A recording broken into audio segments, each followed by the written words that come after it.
Hello. You caught me in the middle of admiring this beautifully hand-stretched canvas. It really doesn't get any better than stretching your own canvas. Oh, allow me to introduce myself. My name is Preppin Paul, and I'm here to teach you how to stretch your own canvas. Let's get started, shall we? You can brush the blues away by painting with Paul Kenneth today. Painting with Paul Kenneth. Now, if you're anything like my horse friend here, you're thinking, why do I need to stretch my own canvas? that's a great question. It's a great question, thanks. No problem. Well, the answer is you can never get true quality perfection from a store-bought, pre-primed canvas. You're never going to get something that's tailor-made for your specific painting practice. And you're never going to get that secret ingredient that comes with stretching your own canvas. Love. Aww, love. So, let me show you what you're going to need to do this whole canvas stretching thing.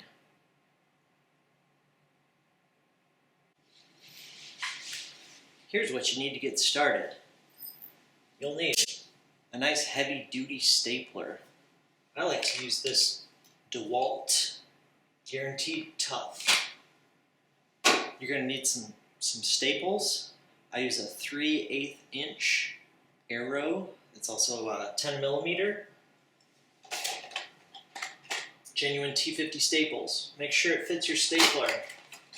Also, check inside the box and make sure you've got staples that have a nice sharp tip.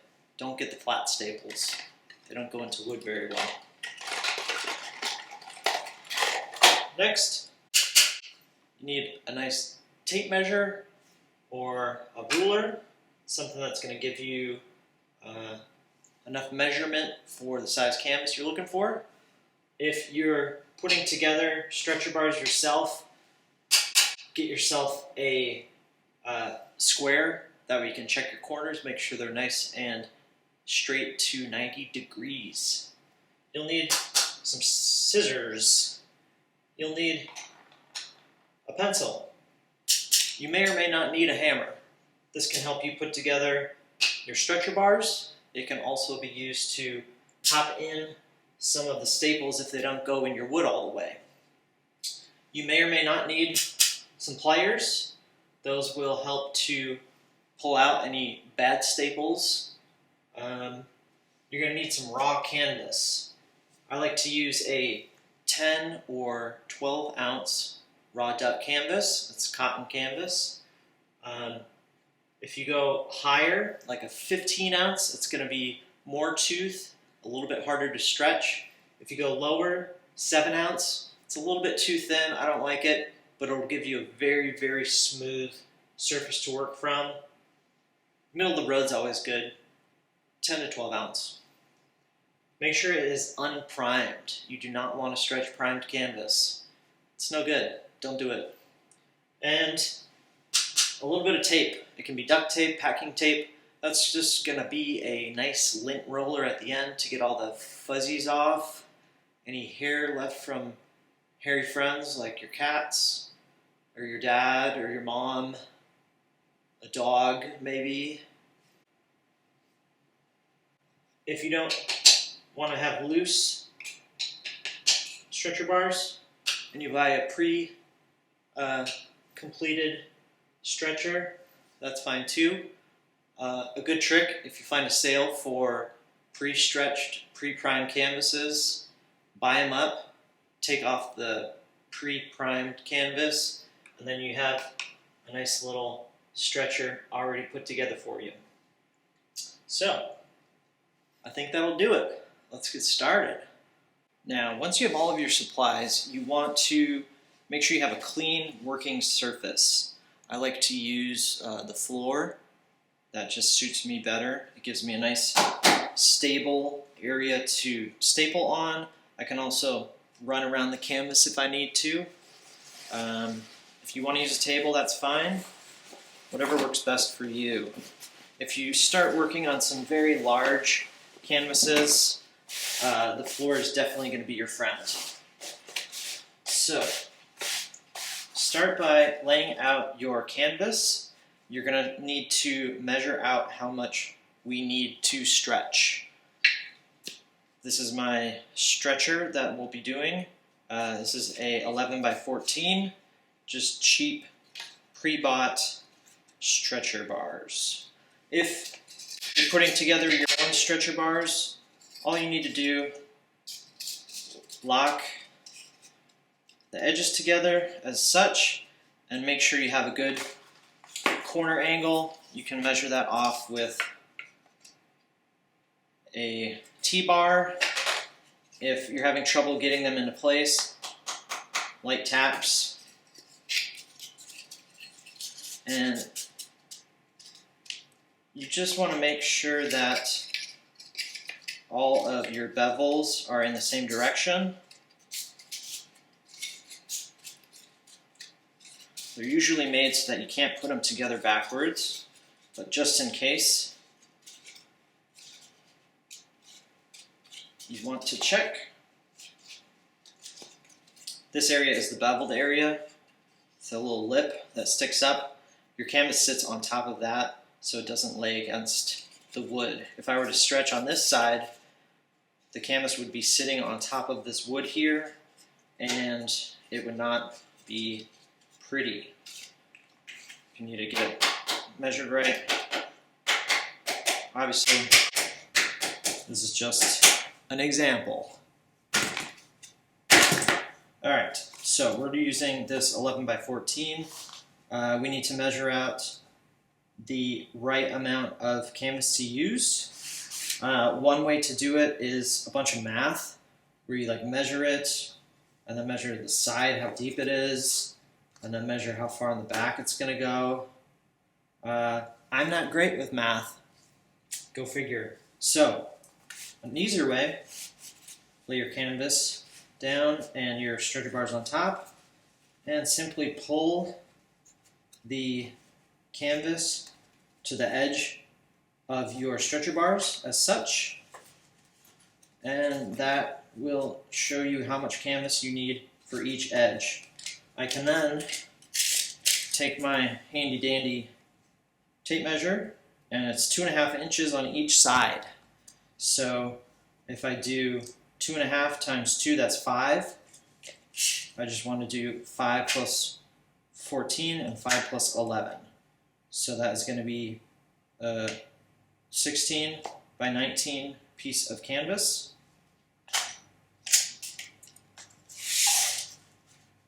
I can go ahead and measure that out. Now is when you need your pencil. So I'm measuring 16 by 19.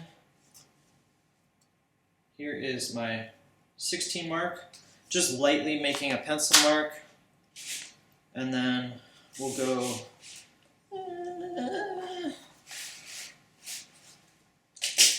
up here. So 19, it's going to be right here. Just a little mark there. And you are done with this guy. Take your handy dandy scissors, and you're just going to cut in about 1/2 inch, as straight as you can, just like that. Just a little notch on both sides. Sorry, that's a weird angle. Alright, so I'm cutting in 1/2 inch. Now, one thing to remember is never to cut all the way. You never ever want to cut your canvas the entire way with scissors. It'll give you a wonky cut with lots of frays. Instead, once you have that notch, hold down with your fist and rip. Same on this side.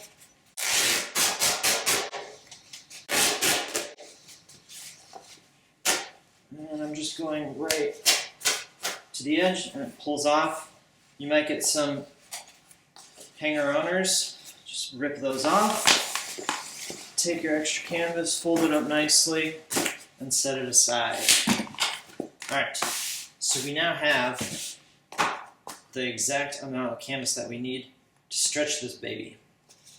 Before we start stretching, you want to give your canvas a pre-stretch. Simply grab the corners, pull a couple times in each direction. This is going to get the warp and weft of the canvas, which is the weave. Make sure it's straight. And the pre-stretch will help so that once you're stretched, the canvas won't loosen up. So now that's done. I'm just going to take a look and see if there's any marks. Sometimes there will be a dirt or a footprint from wherever you got it. Both of these look good, so I'm comfortable using either side. If there's a footprint on one side, just make sure that is going towards the inside and not the outside. Alright, now you want to lay down your stretcher bars face down so that the beveled edge is towards the canvas. And you just want to make sure it's centered.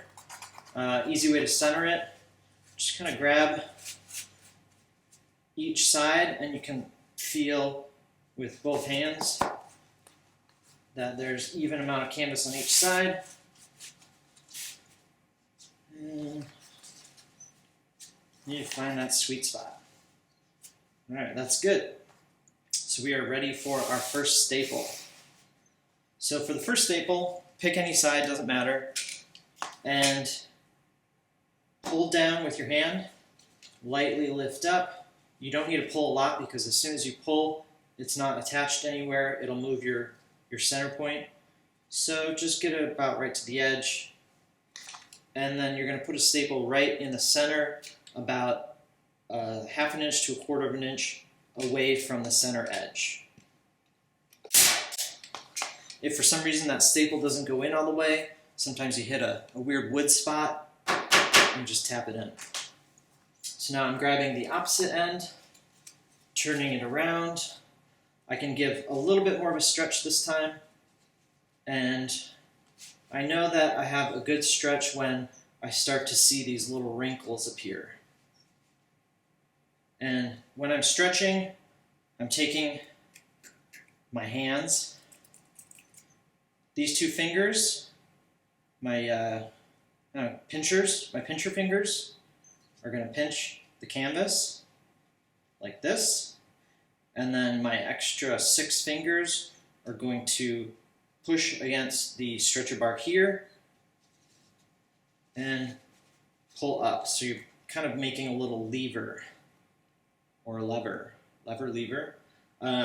If you have arthritis, hand problems, your hands aren't strong, you don't want to hurt them, you can use these guys, which are canvas pliers. I don't like to use them because I don't get the feel of the canvas. Those are simply going to grip, and then you have a little hinge thing here that goes against the wood that you can stretch that way and then put a staple in. If you're working on a really, really large canvas, these can be handy, but I'm going to show you the old-fashioned way. So I'm pulling, stretching straight through, and again putting a staple in right in the middle. I have these two sides done. Flip it to do the next side. So now when I'm pulling, I don't want to over pull, I just want the little creases that were made to disappear. Once those are gone, I know I'm good to put this staple in, right in the center. And then the final side, it's our final anchor point. This one, just want to make sure that most of the inside wrinkles are gone. Again, grabbing with my pinchers, putting down with my other 6 fingers, and pulling straight through. Nice and taut. And then once I have that desired tension, I'm holding it down with this thumb, nice and tight, grabbing my stapler, putting in the staple. So we have our 4 initial anchor points. Now what we do is simply go one to the right on each side. So I'm going to start with this side. As I pull, I'm not only pulling in, but I want to go away from the center. So I'm kind of pulling at a little bit of an angle outward, and I'm putting my staple about an inch away from the previous staple. Flip it 90 degrees, or 180 degrees. Do the same thing. So this is essentially pulling in opposite directions now. You always want to work in rotation. Rotating will create the stretch in an even manner so that it's always going out from center. If you just work around, it's going to create an angled stretch, which won't work. So now I flipped it for 90 degrees. As you can see, I am not a math major. Another staple, about an inch apart. Flip it 180 degrees. Pull out from center and across. Staple. Now I've got 1 staple to the right of center on each side. Same thing. I need to go 1 staple to left of center.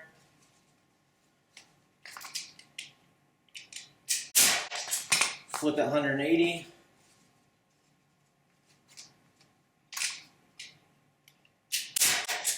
$90.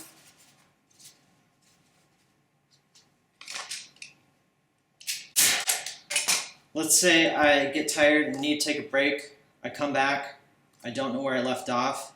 A trick that I always do, since I get forgetful, is I cover up the center staple with a finger, and then I look to see how many staples are on each side. So here I've got a staple on each side of center, a staple on each side of center. Oh, this one only has 1 on the right, none on center. This one's got a staple on each side, so I know that I need to put one here. So if you are a forgetful Freddy, that's a nice little trick to help you out.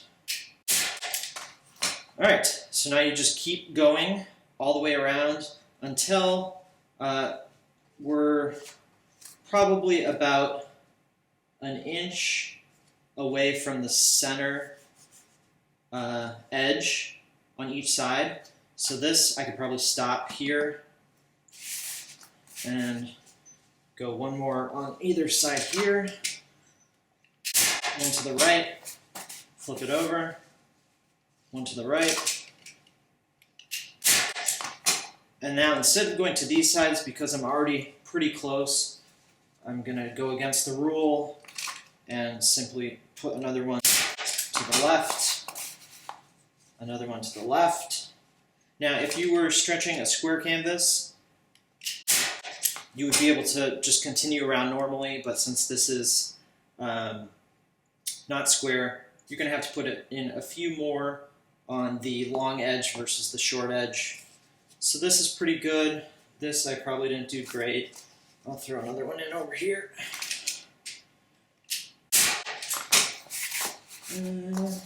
Looks good. Same thing.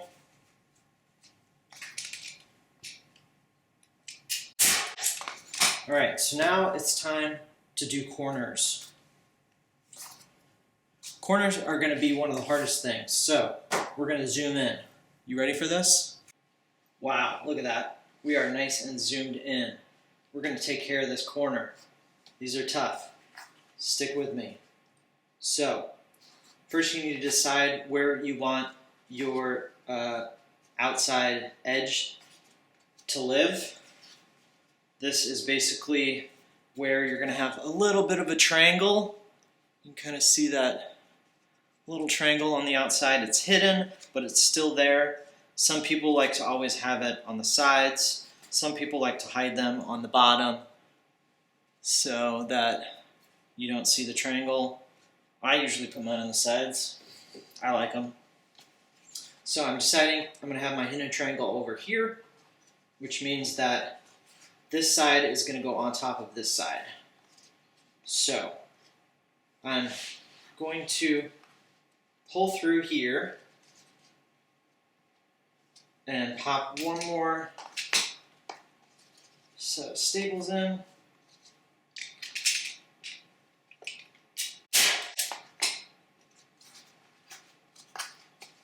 Now I'm pulling outward and then over. So out and over, and what you're going for is a nice 45-degree angle compared to your outside edges. So it's essentially matching how this wood looks underneath. So pulling out and then over, and it folds real nice right there. And then you're taking this outside extra part and you're going to fold it over this way. So that fold there will then create your hidden little triangle. So again, pulling out, over. If for some reason you hold too far back, you can't get enough, just move your grip a little bit up and you should be able to fold it over nicely. Another thing is you want to get these two edges to line up. So if you do a little pinch and roll, you just roll that under. See how they line up there now? So again, if I bring it over, they're not lined up. A little pinch and roll until they're even. Pulling tight, making sure I'm lined up here. And as you do this, you want to make sure you're putting pressure down with your stretch so that it doesn't come loose before you put the staple in. Staples in.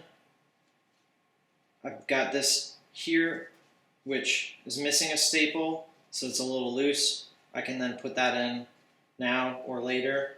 I'll do it later and move on to show you another corner a little bit faster. All right, so missing this.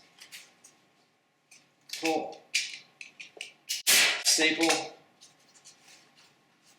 pulling out and over.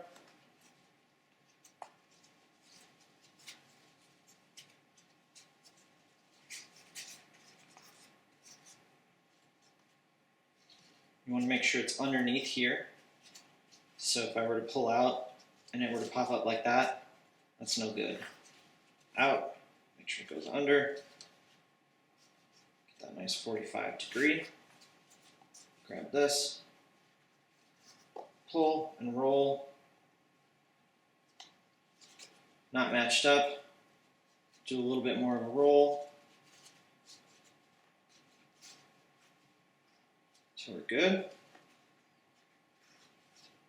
Nice and tight. Pop a staple in. The first time you do this, it'll be awkward. It takes practice, so just stick with it. You'll get the hang of it. And then when you start doing the opposite side that you are used to, it gets even a little bit more awkward. But with time, practice, you'll become a pro.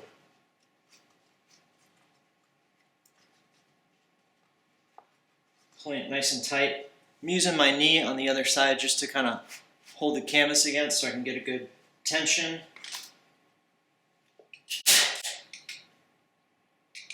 And then sometimes you might want to do another staple if it's maybe like rolling up and wants to push out. Put another staple in there. So going to this side in your nut. Whoa, we're out of staples.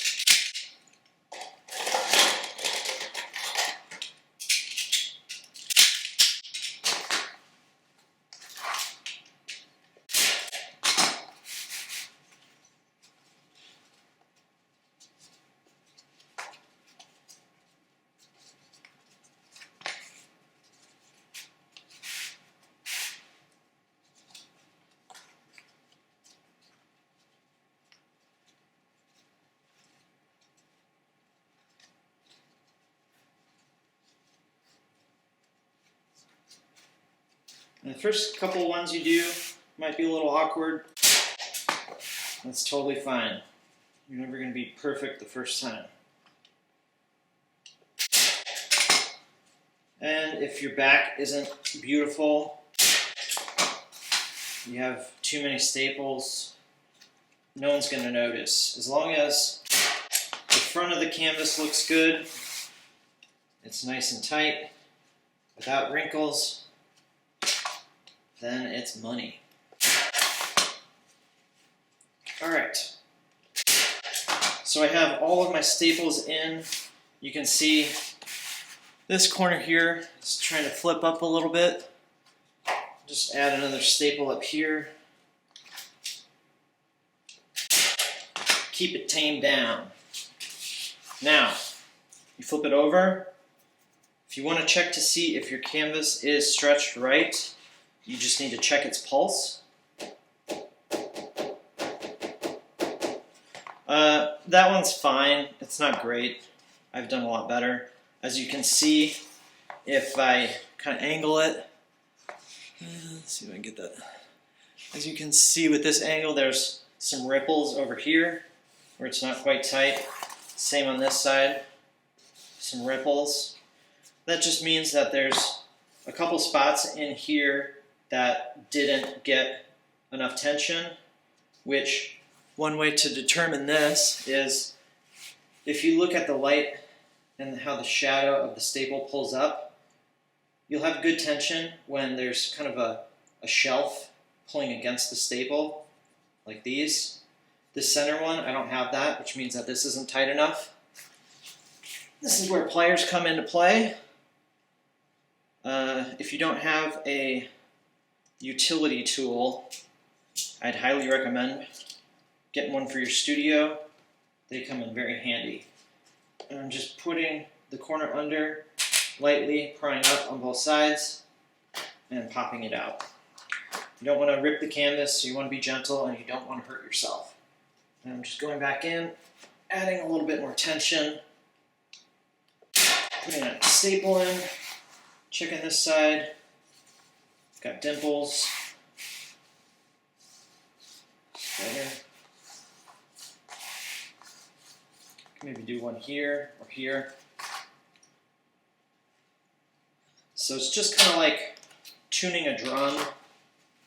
If it's not tuned quite right, you got to make slight adjustments.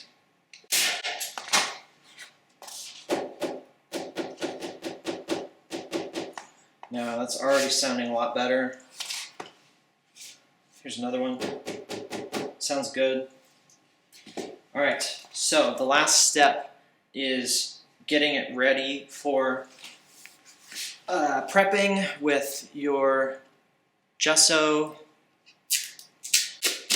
which we will do in another episode, but got to clean all the fuzzy wuzzies off. Take a piece of tape.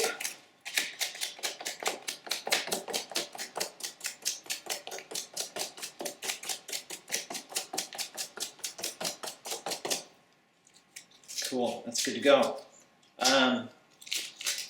You'll see there's a little bit of a crease from the fold where it was folded before I unwrapped it. That's going to go away as soon as we put any type of surface sizing on, such as gesso or matte medium.